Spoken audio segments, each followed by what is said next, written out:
Well, hi everybody. It's April, late April.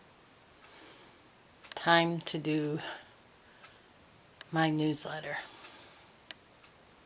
This is a hard one to do. Today I want to talk about what I see is the reality of where we are and where we're going.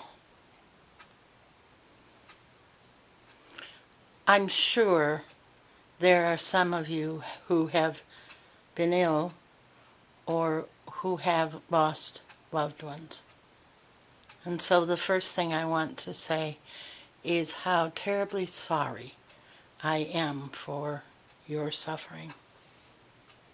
For the rest of us, time and space is very, very odd. Even for me, I forgot many birthdays. I don't know from one month to the other. You see, I was warned in January about not leaving the house. Spirit told me. So I have been home for 4 months. And if you don't already know, I have kidney disease. So I cannot go anywhere. And also to let you know, I'm still reading, but I have to do everything over the phone. So you can still contact me, but I can't see anyone. And I probably will not see anyone for over a year because of my condition and because of where we are. And so, where are we? And what are we going to do? The reason I live in Sedona is that in the early 90s, my husband and I talked about moving. And one of the reasons we wanted to move was both of us knew that this that we're going through was going to happen. We didn't know it was going to be a pandemic, but we knew there was going to be the change.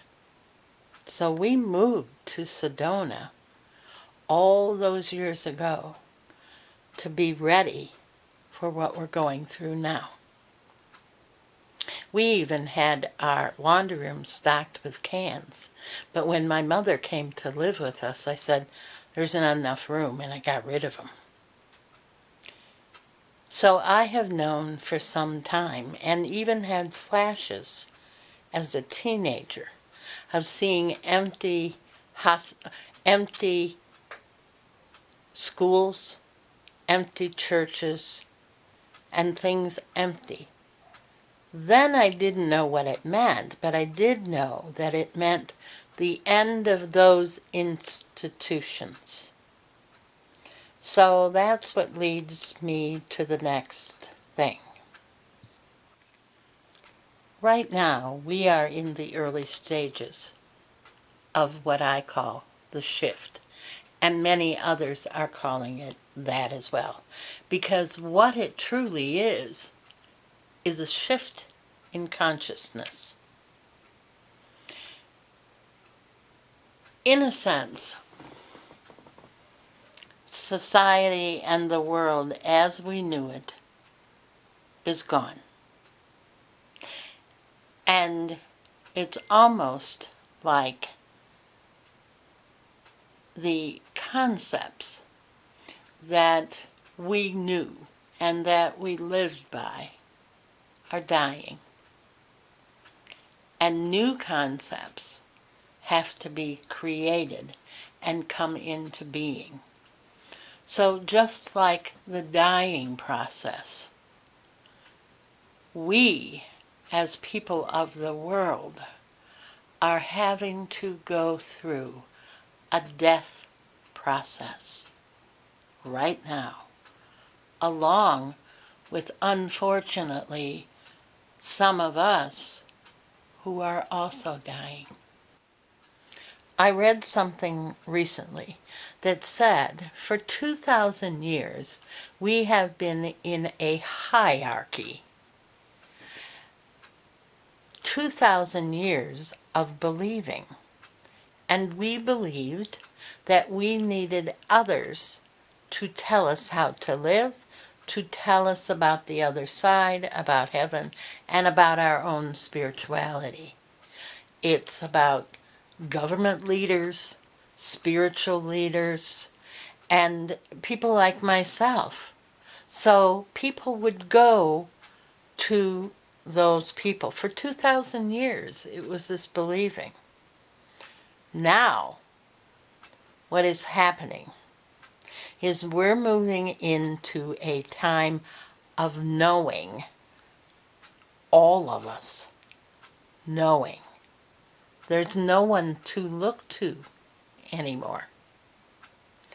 And why we're behind closed doors is we are learning to know ourselves, to think about what we want, and what we are creating for the future. It's about getting to know self. Without knowing yourself in the future, you will be lost, because there is no one to pull us out of this but us, ourselves, on all levels. This is the time of knowing.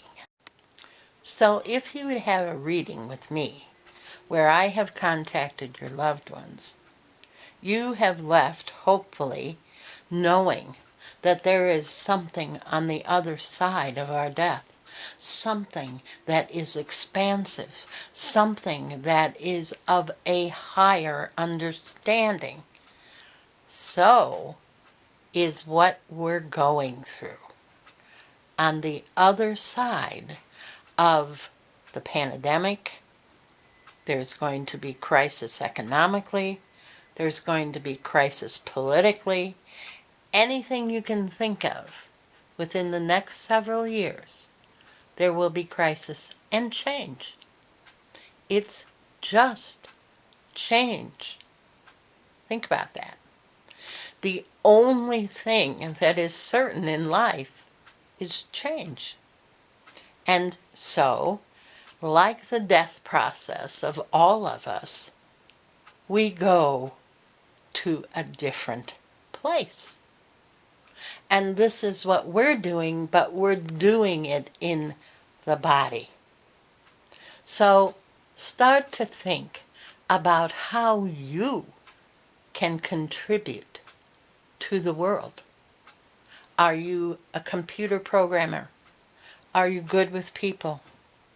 Are you good with money? Are you good with the earth?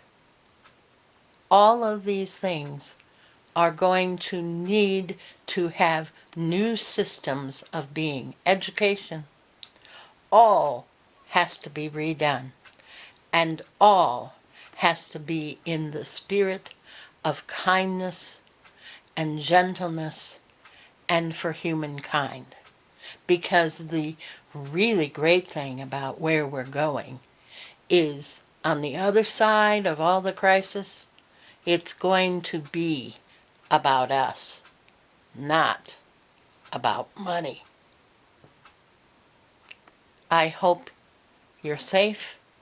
I hope you're doing well, and that you are well. This is Alice with Conscious Living Newsletter. See you next month.